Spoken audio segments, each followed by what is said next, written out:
Hi, Evolution athletes. Welcome to September. I can't believe it's September already. It feels like the year just started. And this month, my friend Leanne came up with this awesome topic about college bowling. So you've learned a lot in this email about not only what you should be thinking about when you're starting the college search, but also things that you might get out of college bowling. And I asked my friend Leanne if she would come and join me and ask me some questions because I bowled in college and I want to share my story because I think that there's things that you all can take out of my story as well. And I'm going to bring her in now. So I get to interview you, Blair. I know, it's way different. You had to bring me in because you can't really talk about yourself. So hard. It's like weird. Yeah, it's very weird. To talk about you. But I talked to you about the college bowling and you're the crazy Ohio State girl. But I didn't really know your college bowling story, and I thought it'd be kind of cool for you to share it with everybody because you have a really, it's not it's ordinary. Like it's an ordinary story. And I think your story would, resonate with people. I mean, I think you're it's relatable for a lot of kids because there's so many opportunities out there, but I think everyone thinks, oh, I have to be a really good bowler to go to college. Right. And I don't mean that in a negative way, but your story's great, but I gotta go backwards a little bit. Yeah, so, but can I tell you one thing? And I don't think you know this, but I am the crazy Ohio State person, right? But I was also the kid that said I was never going to Ohio State because you wanted to move far away from home. I did. Because what kid doesn't want to go to college? Go far away. Right. So I'm very much an ordinary story. I love that you said that, and it's not a bad. It's not thing. A negative. No, it's not, because I was the kid that said I wanted to go far away. I looked at schools that were far away, and then I ended up going to the school that was in my backyard. And you're happy about that? So happy. Yeah. Like, it was great, and it was the best college experience, and I didn't spend all of the money to stay on campus all 4 years. So there's lots of things that may sound negative to kids when they hear about all these cool college experiences. But anyway. Okay, so this is going to be kind of like a dateline. We're going to go back. Oh, geez. To the beginning of the Blair story. Okay. So, right. Blair. Yes. I'm trying to do my Dateline voice, but it doesn't really work. You know that guy on Dateline has that really good voice. Soothing. How old were you when you started bowling?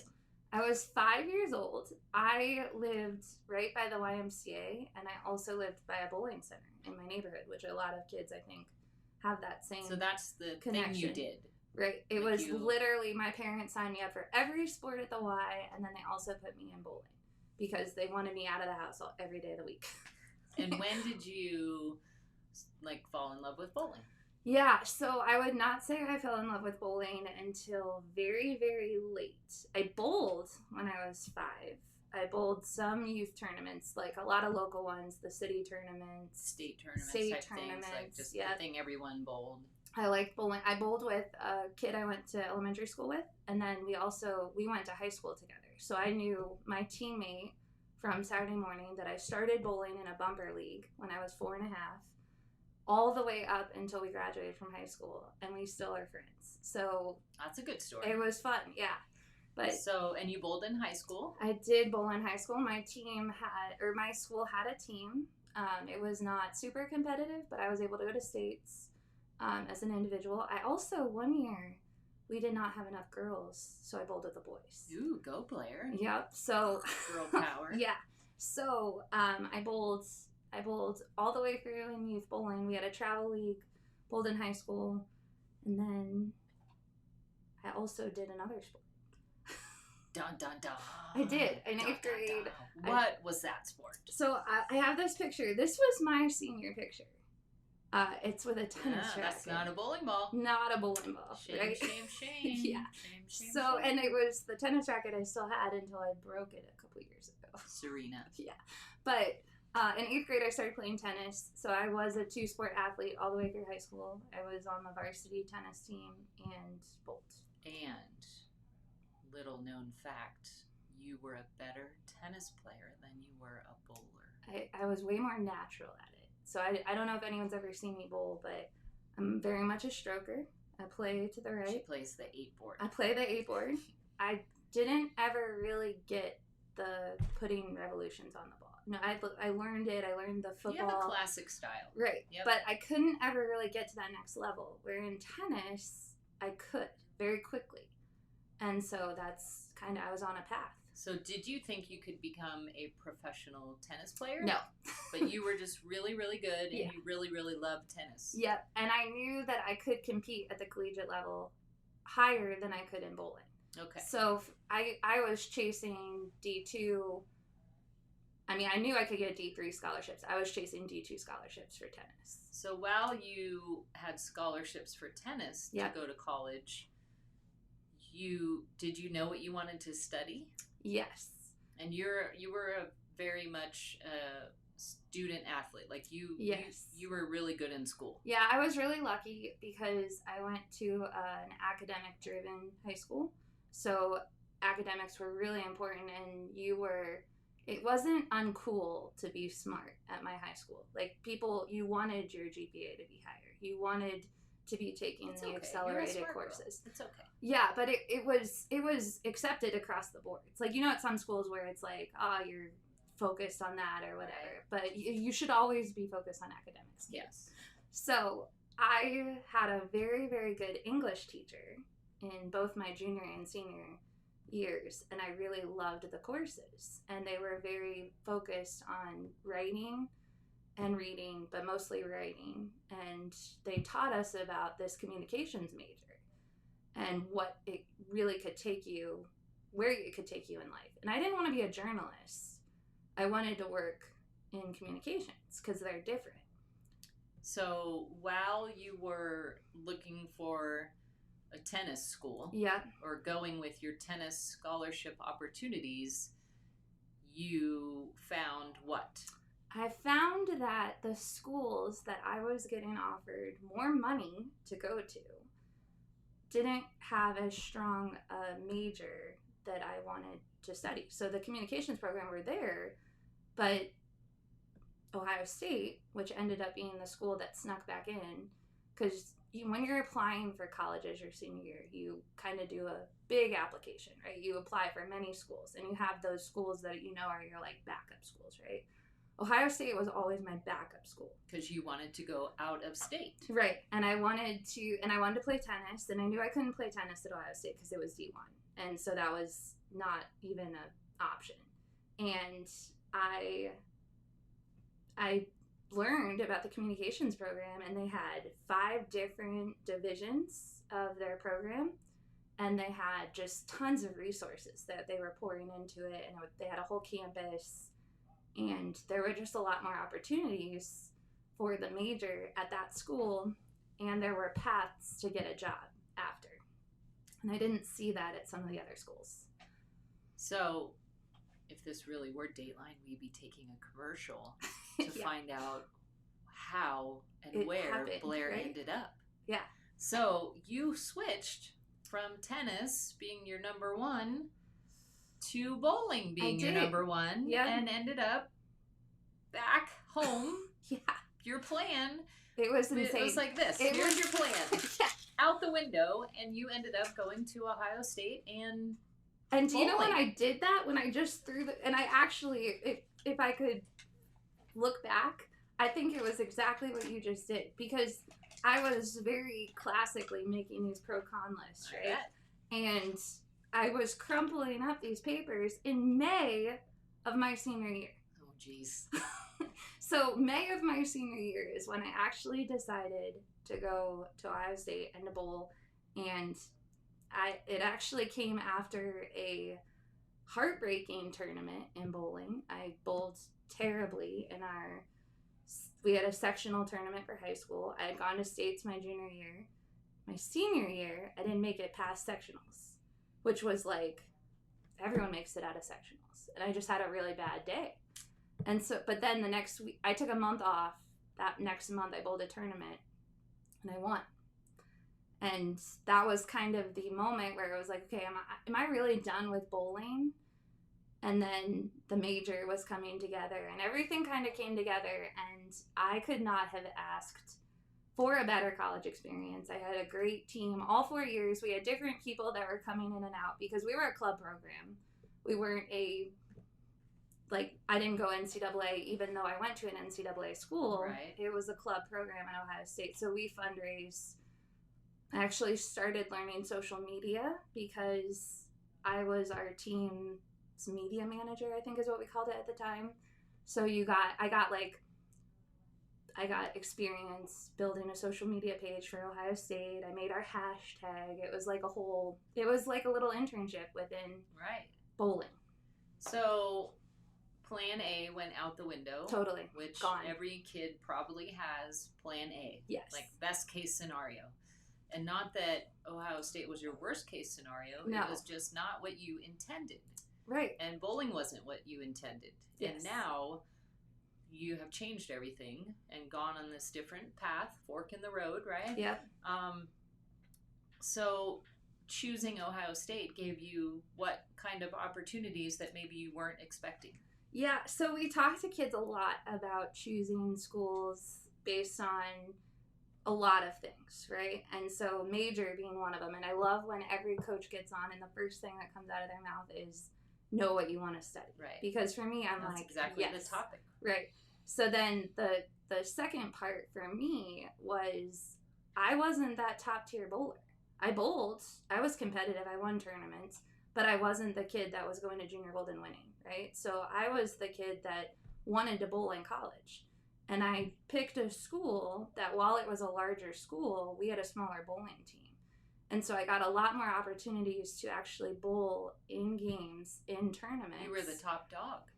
Yeah, I definitely was one of them. I mean, my freshman year was our best team, I think. And then we got other kids that came through. But I was definitely bowling. I bowled pretty much every frame of my college career. And did your club sport bowling team at Ohio State bowl the tournaments where some of the big schools bowled and against some of the really, Yeah, that's what I talk to kids about a lot because we bowled against Wichita State. I had friends that bowled at UCF. I had friends that bowled at Bellarmine. I knew these girls and Notre Dame College. Like, we had a lot of friends at Notre Dame College because we were in Ohio. So we saw them every weekend at the conference tournaments. So you bowl the same exact tournaments. You just may not have the same resources that other schools have. So would you say that you were an average good bowler? Yes. I was the kid that averaged 170, 180. Maybe could pull out like a 2-0 on a sport shot condition, but not really the stellar bowler. And from your college bowling experience on your club sport, smaller team at a big school, but smaller bowling program, would you say that you learned a lot just from bowling tournaments against the bigger schools? 100%. Like you became a better bowler just by bowling against those people? Yeah, and you bowled, right? Like bowling is key. So and it was really my sophomore and junior year of college. Like my freshman year, I don't think I really knew anything, right? Like when you're a freshman, you don't know anything. You don't know anything. You learn. You're trying to figure out what you're doing at school. You're in the hardest classes you're going to take because some aren't your major. So you're in those like weed out classes. So you're trying to survive school and then you're bowling. And so my freshman year was just a lot of stuff. But then my sophomore and junior year, I took fitness seriously, which we didn't really have a program that had like established training each week. But some of the girls, we would go on our free time and we go to the gym together because at Ohio State, we all had student passes into the gyms. So we started going and doing our own practices. We practiced once a week, but we also got free bowling whenever we went into the bowling center. So I don't want to interrupt you, but I don't know if you're watching this Blair interview, but if you watch the Kim Terrell-Kearney interview, it's the same thing that she said. Her program was maybe a smaller program and they didn't have the structured practices and they didn't have all the things that some of the bigger schools did. And she went out and did it on her own. That's just exactly like you were saying. What we and did. She developed her own routine and her own practice ethic and her own way discipline and everything. And you're saying that you did the same thing as Hall of Famer Kim Terrell-Kearney. Yeah, and it was fun, and you go with your friends, and we did it on campus. And then bowling has given me everything in life, but bowling gave me everything at college, because through bowling I met my best friends in college. I met 2 of my best friends. One, we just went and I was in her wedding, and our other best friend was in it. So it was the 3 of us that bowled in college for 3 years, and we were in our wedding. So that wouldn't have ever happened without college bowling. But on top of that, the top picture over there is actually we were in a parade, and that's not a bowler. She was my friend that I made in an internship through rec sports, which I got because bowling was part of the rec sports program. So I knew this program existed, and I went and worked at the gym, and then I got an internship at rec sports, which was in communications and marketing, which gave me experience that I took to my future, right? And I got to actually we worked on all of the recreational sports teams, which at the time it was like 170 rec sports teams. So there was skiing, there was tennis, there were all these different teams that are just clubs that anyone can join at Ohio State, and you're just, whatever you like to do, you can be in a club. So I think it's pretty cool, but I like it. It would have never happened. When I talk to kids about college bowling, and everyone wants to go to Vanderbilt, yes, if you're a girl, and Wichita, and Shannon O'Keefe School of McKendree, like the ones who have the coaches that are well-known professional bowlers, which is all great. Like, what kid wouldn't want to do that? Absolutely, right? Yeah. But I always reference the kids, big fish, little pond, big pond, little fish, that sort of thing. And what I mean is, you can go to those schools and you can be a great bowler, but there are 5, 6 other great bowlers on the team. You may not bowl. I would have sat on the bench 100% at any of the top tier. But because you went to a smaller bowling program, you were the big fish in the little pond, right. And you bowled way more than you would have at a bigger school. Yes, and I made All-American teams, and it was such an accomplishment because you're up there with kids from Wichita State, and you're up there with kids, and these are the best kids in the country, right? 100%. And the learning experience is still there by competing against them. I mean, when you compete against bowlers of higher calibers or just equal, or you get better. You get better just by wanting to be better than them, or try to challenge yourself. So and for me, I'm a very competitive person, which right? So it would have been... Which is why you broke your tennis racket. So I didn't have to have a conflict with a teammate, which I don't want to say that in a weird way, but I could want to be the kids from other schools and know that my team, we were all trying to be better than the kids from other schools all together, because we all knew we were, we're not the best. And we didn't, it wasn't that we thought that we could never get better. We were trying to get better, but we were getting better in our own time, and we weren't rushed by people that were way better than us. So I do believe that we learned a lot, because at a club program, you have this group of student officers. So our coaches and then the student officers would sit in the room, and we would plan budgets. And we'd have to figure out, how are we going to get to these tournaments, and how many tournaments can we do a year, knowing that you have to have so many tier 1s. I love that. Tier 2s. So we all you were more involved with your team than maybe if you had gone to a bigger school that has, a bigger staff, or, people. And our coaches were kind of like advisors. So they knew what they were going to do at the end of the day, but they let us be part of the decision. So it's potentially you learned more from a smaller program than, not to say that you wouldn't, but you got more involved. I believe I did. More things, not just bowling things, but, the off the lanes. Yeah, and then my senior year of college, bowling no longer was my priority, right? because for me, you're planning your future. I never wanted to be a professional bowler. And it's okay to say that and still be a bowler. I really believe that, because I think every kid feels like they have to say that they want to be a pro. Yeah, what kid doesn't want to be a pro? Right, yeah. So, and I'm sure at some point in my life I said I wanted to be a professional bowler. But I also realized when I was a senior in college, I'm not going to make money if I go out on the tour full time, right? Like, this is not going to be, I'm just not going to win. Like, I'm not going to do it. So it's hard. It's really hard, right? And I knew that I needed to have a full-time job. So my senior year is when I really put more effort into, we had this club called PRSSA, and it was Public Relations Society, Student Society of America. And it was all the kids that were studying PR and communications.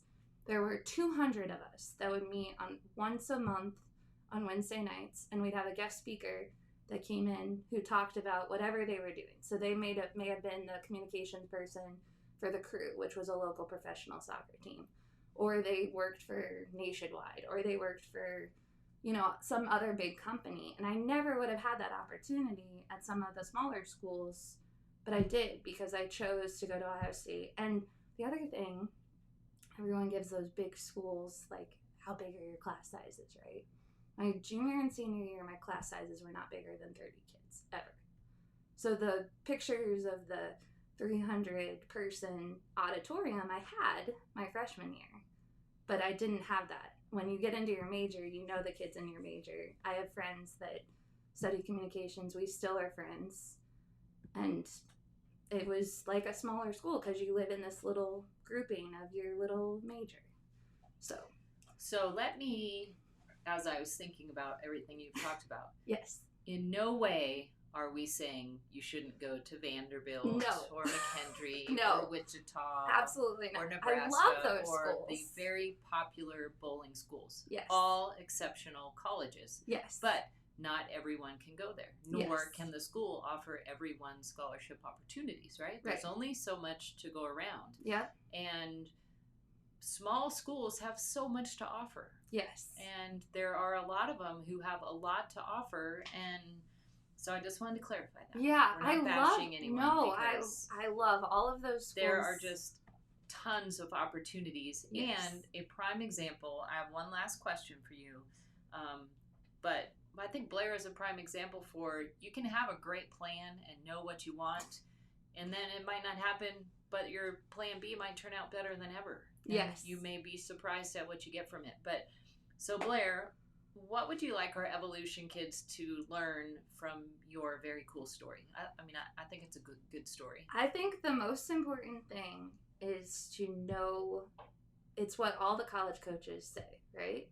Know what you want to do. And if you're undecided, you can still be undecided, but you kind of have an idea. You have an idea are you a kid that loves math and science? Or are you a kid that loves English and writing? And just knowing that, and then knowing, like, it's like Kim said in your interview, right? Like, knowing the what you want to get out of a college program, right? For me, bowling was always a social activity. And all of the great schools, they still have social activities, right? Like Vanderbilt, we see pictures of the kids going out and doing social things. But I was never going to put 100% of my time into bowling. It just was never going to happen. So I probably would have been personally, and this is me personally, I would have been unhappy at a school where we were 100% focused on bowling, and I didn't feel like I fit in with my teammates. And I probably would have done okay, and I might have learned, but I don't think I would have been as happy and maybe gotten as far as I wanted to get in my career if I had chosen a school that wasn't right for me.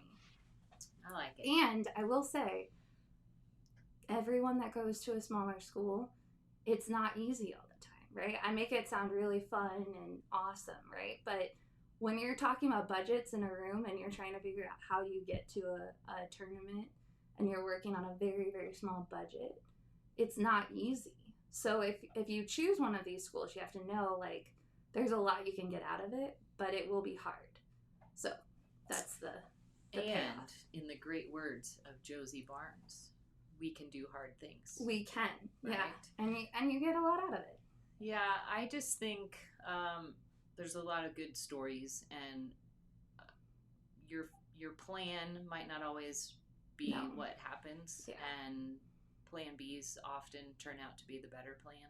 So it's always good to have a plan, but it's be open to things going a different way, and you might not always know why they're going to happen that way, but it kind of comes back to you and explore your opportunities. Yeah, what you just said also is a lot of college coaches will tell kids, like, when you, especially if you're a senior and you're going into this process right now, be open, right? Like, I do feel like when I started it, I was more closed down. And I was trying to you were just headed out of Ohio. I was headed out of Ohio. I was on this path. I was focused on tennis. I had played in tennis tournaments. I knew all the girls. I was completely focused, and it wasn't right for me. It just wasn't. So be open. Hey, Blair, I have a question for you as we wrap up your cool story. Yes. Do you think if you had stayed with tennis, that you would be doing a tennis evolution lesson? No. Or are you happy that you chose bowling? So, it's funny you ask that. So I still am friends with some of the people I played tennis with. I know what a lot of them are doing. Some are working as tennis pros in clubs, which sometimes I get jealous of because they work 10 hours a week and they're fine and they ride off into the sunset. And it's a country club. And it's a country club, right? But I 100% love what I do, and I love bowling, and I love the community in bowling more than I think I would have loved. And not to say anything bad about tennis, but we talk to kids, right? And there is something different about the bowling community than other sports communities. And so I think that I'm very happy that I didn't go the tennis route, and I'm very happy with where my life turned out. Choose bowling. Yeah, always choose bowling. Yeah. Blair, plan B, Blair. Yes. B for Blair. B for bowling. B for Blair. Yeah. It just makes sense, Blair. Yeah. Hey, so good story, Blair. Yes. Thanks for letting me interview you, and everyone, thanks for watching Blair's cool story. Hope you enjoyed. Yeah, we'll see you next month in September. In October.